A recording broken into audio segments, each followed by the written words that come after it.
Assalomualaikum hammaga. Kuzatib boruvchilarga. Mexanizm sistemalarga olib keldik. Ramlar uchun mana kirish yernalari.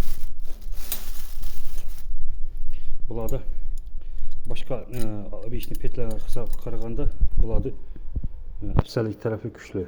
Ertaga ramlar asilib, ya'ni vaqtida bularni ligirovka etib tuzib bo'ladi sistemani. Bedene boltdagi joylari bor, buni ustlaridan tuzib bo'ladi. Ram pastga o'tirib ketsa, yuqoriga tiklab ligirovkasi bor bo'ladi.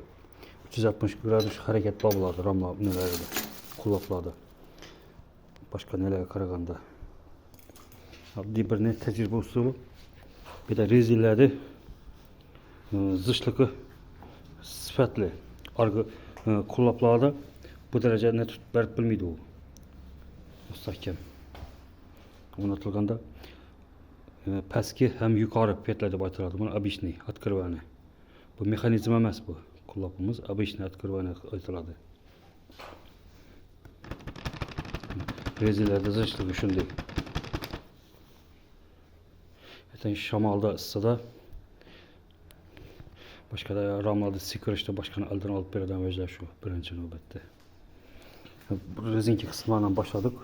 O'tkazib hamma aytgandek kitobda qaysinday masalan go'st standart bo'yicha ishlanish to'g'ri ramni bu yig'ilishi to'g'ri bo'yicha shunday yig'ilgan ramlarimiz. Takisi hamma joyi.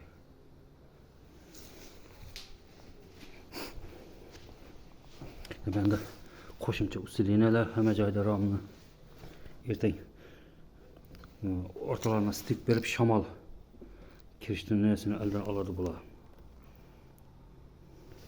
Yana bir yine ko'poqdan bir topolmay yurgan vajimiz topdik yine. Bu yerdan top bor ekan. Kallarda mavjudlari bor ekan. Vodasilik kirish kasalarini hamma ochib qo'yib yurdim buni. Endi buni xudo xolasa bani yo'l qo'yamiz buni.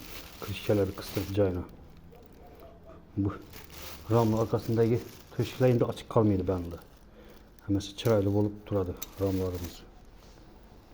Ko'rinishda yapıladi stiklari. Shunday yangiliklar hozircha bizda.